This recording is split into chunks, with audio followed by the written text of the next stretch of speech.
ആസ്വദിച്ച് കഴിച്ചോ. ചേച്ചിയുടെ കൈകൊണ്ട് ഉണ്ടാക്കിയതിന്റെ സ്വാദ് ഇനി കുറച്ചു ദിവസം കൂടെ ഉള്ളൂ. ഗൗരിയെടുത്തി ഗൾഫിൽ പോവാ? ഗൗരിയെടുത്തി പോകും. ഓ, കല്യാണം. ഏറ്റവും പോക്ക് ഇന്ന് എന്തൊരു ഉത്സാഹം അല്ലടാ വേണു. 2-3 ദിവസമായി. അന്ന് അമ്പലത്തിൽ പോയി വന്നതിന് ശേഷമുള്ള ഉത്സാഹമാ. ഒരു കളിതമാശ. ഇനിയിപ്പോ നീയും കൂടി ഒന്ന് മനസ്സ് വെച്ചാ കല്യാണം വേഗം അങ്ങോട്ട് നടത്താം. ഗൗരിയെടുത്തിയുടെ കല്യാണക്കാരിയല്ലേ, ഞാൻ എന്തിനും റെഡി. അതെനിക്കറിയാം. നിനക്കും വേണമല്ലോ ഒരു പെണ്ണ്. അതൊക്കെ സമയമാകുമ്പോ നോക്കാന്ന്. ആദ്യം ഗൗരിയെടുത്തിയുടെ കാര്യം.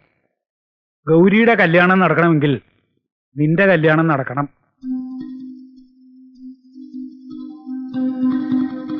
പെൺമക്കള് പുരനിറഞ്ഞു നിന്നാ അതിന്റെ വിഷമം ഒരു അച്ഛനെ അറിയൂ.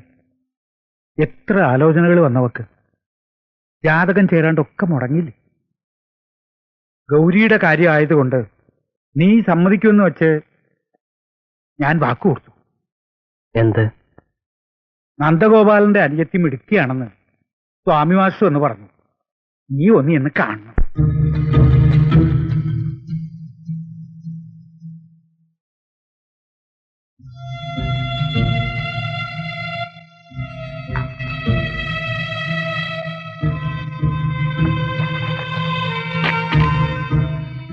നീ ഒന്നും പറഞ്ഞില്ല.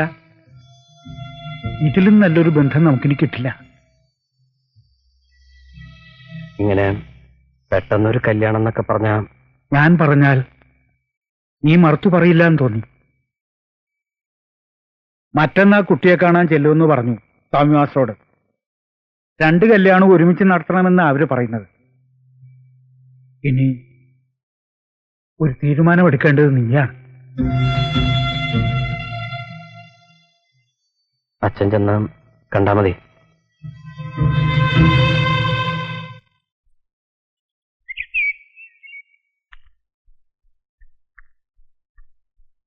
അതെ, ഇങ്ങനെ കണ്ണിന്റെ മുമ്പിൽ നിന്ന് ഒഴിഞ്ഞു മാറിയ ജീവിതത്തിൽ നിന്ന് ഒഴിഞ്ഞു മാറാൻ കഴിയുന്നാവും. കഴിയും. ഗൗരിയത്തെ കുറിച്ച് ആലോചിച്ചാൽ മതി. ആ മുഖത്ത് സന്തോഷം കണ്ടപ്പോ ദൈവം നിശ്ചയിതാവും.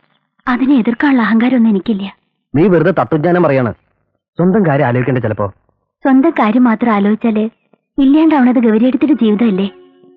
സ്നേഹത്തിന് ഇങ്ങനെയും ചില രീതികളുണ്ട് വേണോട്ടാ, അകലം പഠിക്കേണ്ട രീതികള്. അപ്പോ നമ്മുടെ സ്നേഹത്തിന് ഒരു വിലയില്ല? സ്നേഹത്തിന് എന്നും വിലയുണ്ട്. ഏട്ടനും അനിയത്തിയും തമ്മിൽ സ്നേഹം ഉണ്ടാവില്ലേ? സുഹൃത്തുക്കൾ തമ്മിൽ സ്നേഹം ഉണ്ടാവില്ലേ? എന്തിന് ഒരു തീവണ്ടി മുറിയില് ഒന്നിച്ച് സഞ്ചരിക്കുന്നവർ തമ്മിലും സ്നേഹം ഉണ്ടാവില്ലേ വേണോട്ടാ? സ്നേഹത്തിന്റെ വില കൂടുക സ്വാർത്ഥത ഇല്ലാത്തപ്പോഴാ.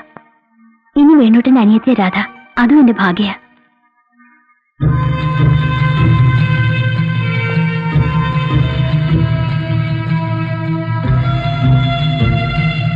ഇനി ആ മഹാരാജാവ് ആ കാടിനകത്ത് പോയി. നീ ഇവിടെ ഒന്ന് കളിച്ചു നിൽക്കുക. ഉമ്മർക്ക് ആ ചായ ഒന്ന് കൊണ്ടുപോയി കൊടുക്ക. അതിനവിടെ അയാൾ വന്നിട്ടില്ലല്ലോ. പൂച്ചമാഷും ഒരു വയസ്സിനല്ലേ ഉള്ളൂ. അവർക്ക് വല്യം കൊടുത്താ മതി. പറയണോ ഒന്ന് കേക്കും അമ്മേ. എന്ത് കഷ്ടം ഇത്. പിന്നെ വാ, ചായ കൊണ്ട് കൊടുക്കാം. അവരൊന്നും വേണ്ടാന്നേ. വല്യമ്മ പൊയ്ക്കോളൂ, ഞാൻ വന്നോളാം. പോ.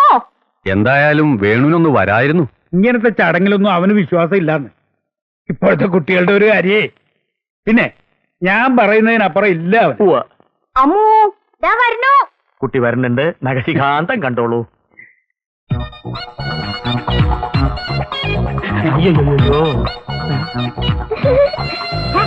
ഇതെന്താത്? അമ്മൂടെ ഞാനിവിടെ ഉണ്ട്.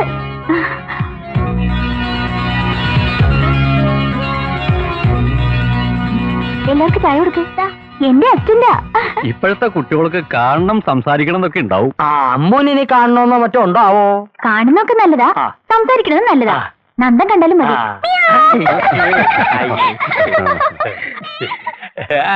രാഘവ മാഷ് പറയണതിലും കാര്യമുണ്ട്. ജാതകത്തിൽ പ്രശ്നമുള്ളപ്പോ നന്ദന്റെ കല്യാണം ചിങ്ങത്തി നടക്കട്ടെ. അമ്മുന്റെ കല്യാണമാണ് ആദ്യം നടക്കേണ്ടത്.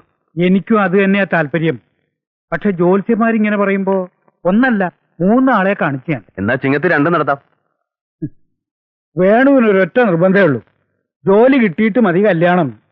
അവൻ പറയണത് ശരിയാണല്ലോ. അമ്മൂന്റെ കല്യാണം ഏതായാലും ഇവിടെ വെച്ചിട്ട് തന്നെ വേണം. മാഷക്ക് മാഷിന്റെ മകളുടെ കല്യാണം അവിടെ വെച്ചിട്ട് വേണമെന്നുണ്ടാവുമല്ലോ. അതെ അതെ, എനിക്ക് ഒന്നല്ലേ ഉള്ളൂ. നന്ദന്റെ കല്യാണം ഇവിടെ വെച്ച് നടത്തണമെന്ന് നമ്മൾ നിർബന്ധം പിടിക്കണമെന്ന് ശരിയല്ല. എല്ലാരും അങ്ങനെ പറയാണെന്ന് വെച്ചാ ഞാനൊന്നുകൂടെ ആലോചിക്കട്ടെ. ആ 2 കല്യാണങ്ങൾ തമ്മില് 2-3 മാസത്തെ ഇട ഉണ്ടാവുന്നത് ഒരു കണക്കിന് നല്ലതാണ്. അത് സത്യം. ആ അപ്പോ ഞങ്ങൾ ഇറങ്ങുക. 3-4 മാസം എന്നുള്ളത് ഇതാന്ന് പറയുമ്പോഴേക്കും അങ്ങോട്ട് പോകും. ഇവിടെ ഇപ്പൊ ഒരുക്കങ്ങൾ തുടങ്ങാറായി അല്ല എന്താ ഒരു ആലോചന? അമ്മുവിന്റെ സൂക്കറിന്റെ കാര്യം അവരോടൊന്ന് പറയണ്ടേ? അതിനിപ്പോ അവളൊക്കെ എന്താ ഒരു സൂക്കട് ഉള്ളത്? ഗുളിക കഴിക്കണ കാര്യമാണോ? 4 കൊല്ലം കഴിച്ചാൽ മാറുന്നല്ലേ ഡോക്ടർ പറഞ്ഞേ. ഇനി 2-3 മാസം കൂടി കല്യാണം ആവുമ്പോഴേക്കും മുഴുവനും മാറും. അതൊക്കെ ശരി തന്നെ. എന്നാലും ഒരെന്നാലും ഇല്ല. നമ്മൾ നുണയൊന്നും പറയണില്ലല്ലോ. മുത്തിരിക്കാട്ടില് സീതയുടെ സ്ഥിതി എന്തായിരുന്നു? എന്നിട്ട് ഇപ്പോഴോ കുട്ടികൾ 3 വല്ല തകരാറുണ്ടോ? നേരത്തെ പറഞ്ഞോന്ന് വെച്ചാല് എനിക്കൊരു സമാധാനാവും. അല്ല, ഞാനൊന്ന് ചോദിച്ചോട്ടെ. എന്താണാവോ? ഇപ്പൊ ഇല്ലാത്ത ഈ സൂക്കിനെ പറ്റി എന്തിനാ ഈ വെറുതെ പറയണത്? അത് പറഞ്ഞിട്ട് ഈ ആലോചന വെറുതെ മുടക്കണോ? മുടങ്ങൂന്ന് വെച്ചാ മുടങ്ങട്ടെ. നമ്മൾ പറഞ്ഞു പറ്റിച്ചു നാളെ പറയാൻ ഇടവരരുത്. എന്താ ദൈവം സഹായിച്ച അവൾക്ക് ഒരു അസുഖവും ഇല്ല. എല്ലാരും കൂടി പറഞ്ഞുണ്ടാക്കാൻ ഞാൻ മതി.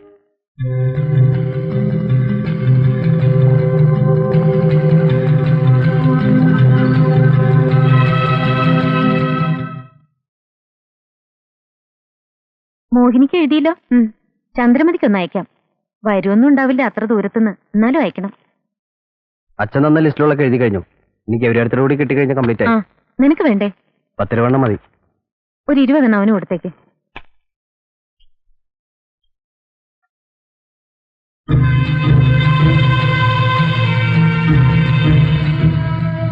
ഇവന്റെ പെണ്ണിനെ കാണാൻ തിരക്കായി എനിക്ക്.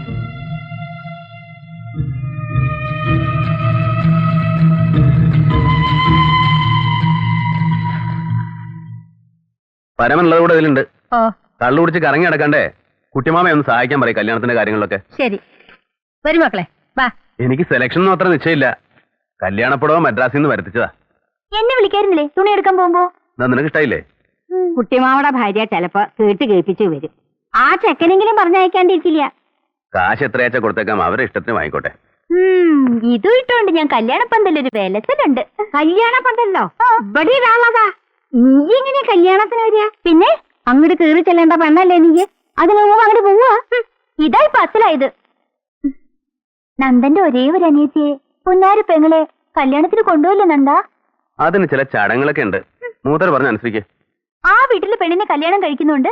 എനിക്ക് നന്ദന്റെ കല്യാണത്തിനോട് വരാൻ പറ്റില്ലെന്ന് അല്ലേ? ആ അത് തന്നെ. എന്നാ നന്ദൻ വേറെ കല്യാണം കഴിച്ചോട്ടെ. വീട്ടിൽ പറയാതെ. ഞാൻ പറയണത് എപ്പോഴും വിട്ടിത്തം, ഞാൻ ചെയ്യേണ്ടത് എപ്പോഴും വിട്ടിത്തം. ഞങ്ങൾ ഇങ്ങോട്ട് തന്നെ അല്ലേ മൂസ വരുന്നത്? നിങ്ങൾ എങ്ങോട്ട് വേണേലും വന്നോ പൊയ്ക്കോ, എനിക്കെന്താ? എന്നെ കൂട്ടാതെ കല്യാണത്തിന് പോയാലേ അപ്പൊ കാണാൻ അങ്ങോട്ട് സ്വഭാവം. അബദ്ധാവോ? പിന്നെ അബദ്ധാവും, അല്ലെങ്കിൽ അബദ്ധാക്കും. ഞാൻ അപ്പം കിട്ട കളിക്കുന്നത്. ഞാൻ കല്യാണത്തിന് വരണ്ട പോലും.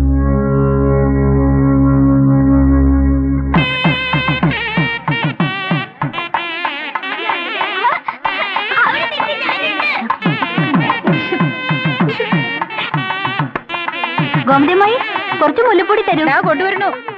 ഗൗരിയടത്തിന് മുടിയിൽ എത്ര പൂ വെച്ചാലും തികയില്ല, അത്രയ്ക്ക് മുടിയുണ്ട്. നീ അതും അതും പറഞ്ഞ് കണ്ണു പെടണ്ട അവക്ക്. എല്ലാവരും വിളിച്ചിരുത്ത്.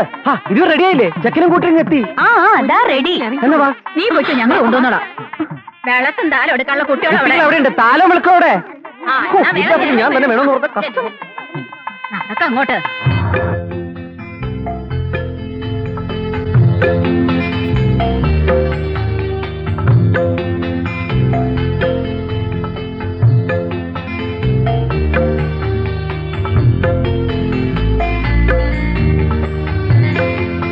ഇനി വലതുകാലം വെച്ച് കയറിക്കോളൂ. അമ്മ എവിടെ? പറയുമ്പോളെ അവളെവിടെ? വേണാച്ചി അമ്മ എവിടെ? കണ്ടില്ലല്ലോ. ഇത് എപ്പോഴും ഇങ്ങനെയാ, ആവശ്യമുള്ളപ്പോ കാണില്ല. ഒരു ചൊല്ലുണ്ടല്ലോ, പട്ടിയുടെ മൂത്രം മരുന്നിന് തന്നെ.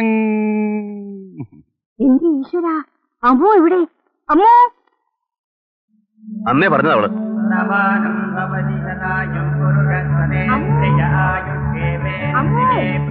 അമ്മോ, അമ്മൂട്ടിയെ. ചിന്നു, അമ്മുക്കുട്ടി എവിടെ മക്കളെ? ഞങ്ങൾ കണ്ടില്ല. രാവിലെ ഗന്ധർവൻ കാവിലേക്ക് വരുന്നുണ്ടോന്ന് ചോദിച്ചിരുന്നു. അമ്മ പറഞ്ഞില്ലേ പോണ്ടാന്ന്. എന്റെ ഈശ്വര, അമ്മുക്കുട്ടി. അമ്മോ അമ്മോ അമ്മോ എപ്പട്ട അമ്മോ, അമ്മുക്കുട്ടി. അമ്മുക്കുട്ടി.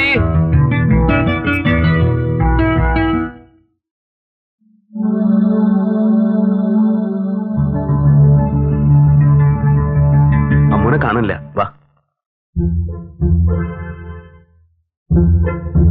ഗൗരി.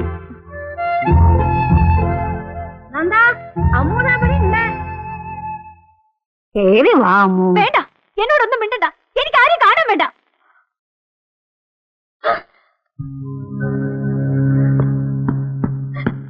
പേടിപ്പിച്ചു കളഞ്ഞല്ലോ നീ. വാ. എന്റെ മുമ്പിൽ നിന്ന് ഒരു വലിയ കല്യാണക്കാരൻ. ഞാൻ കല്യാണത്തിന് വന്നാ ഭൂമി വളർന്നു പോവുമല്ലോ. വാ മോളെ. വിടാൻ.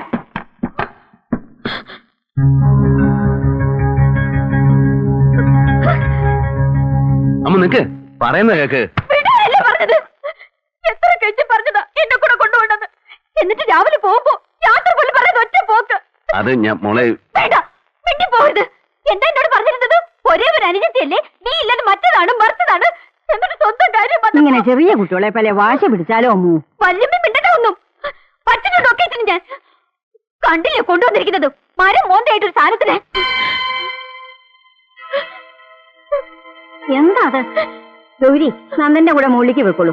അമ്മു ഇങ്ങോട്ട് വരൂ, ഒരു കാര്യം പറയാം. വാ മോളെ.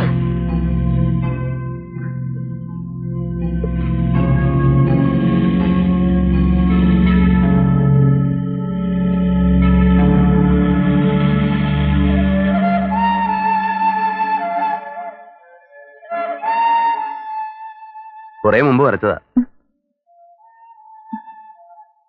മെർമൈഡ്. ഞാൻ കണ്ടിട്ടുണ്ട്. എവിടെ വെച്ച്? ടൗൺ ഹാളിലെ പെയിന്റിംഗ് എക്സിബിഷന്. ഓഹോ, അപ്പൊ എന്നെ കണ്ടാണല്ലോ. അത് ശരി. അപ്പൊ അമ്പലത്തിൽ പെണ്ണുകാളെന്നും പറഞ്ഞ് നടത്തിയ കുരങ്ങളികൾ മുഴുവൻ കണ്ട് രസിച്ചു അല്ലേ? പിന്നീട് പലപ്പോഴും ഞാൻ ഈ മുഖമൊന്ന് ഓർത്തെടുക്കാൻ നോക്കി. വേണ്ടിയൊന്നുമില്ല. കാരണണ്ടേ, ജീവിച്ചിരിക്കുന്ന പോലെ വരച്ചു കളഞ്ഞില്ലേ ആര്? അമ്മു. അല്ലാണ്ടാരാ? പാവാ കൊച്ചുകുട്ടികളുടെ മനസ്സാ. തോന്നണതൊക്കെ വിളിച്ചു പറയും. ഗൗരി അങ്ങനെ പറഞ്ഞപ്പോ ഏയ്, എനിക്കൊന്നും തോന്നിയില്ല. പാടില്ല, തോന്നാൻ പാടില്ല.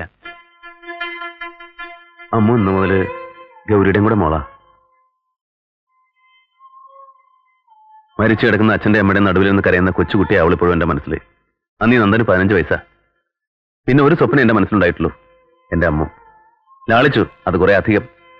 സ്കൂളിൽ പോകുമ്പോൾ ഞാൻ സമ്മതിച്ചിട്ടില്ല, വീട്ടിലിരുത്തി പഠിപ്പിച്ചു. പിന്നെ അവൾക്ക് പെട്ടെന്ന് ദേഷ്യം വരും, അതുപോലെ സങ്കടവും. ചെറിയ കുട്ടികളെ പോലെ തന്നെയാ. അവളുടെ ലോകത്തിലേക്ക് പെട്ടെന്ന് ഗൗരി കടന്നു വന്നപ്പോ എന്നെ ഇഷ്ടമല്ലെന്നുണ്ടോ? ഏയ്, അങ്ങനെയൊന്നുമില്ല.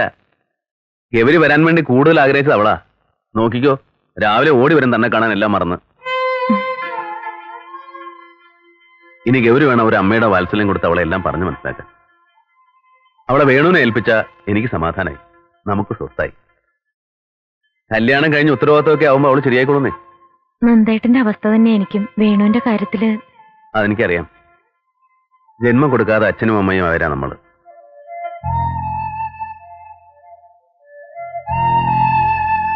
എല്ലാം ഒന്ന് തുറന്നു പറയാൻ, ഒരു സമാധാനമൊക്കെ പറയാൻ താൻ എന്നും എന്നോടൊപ്പം ഉണ്ടായാൽ മതി. ഛേ, എന്താ അത്? ഒരു നല്ല ദിവസമായിട്ട് താൻ കരയാ?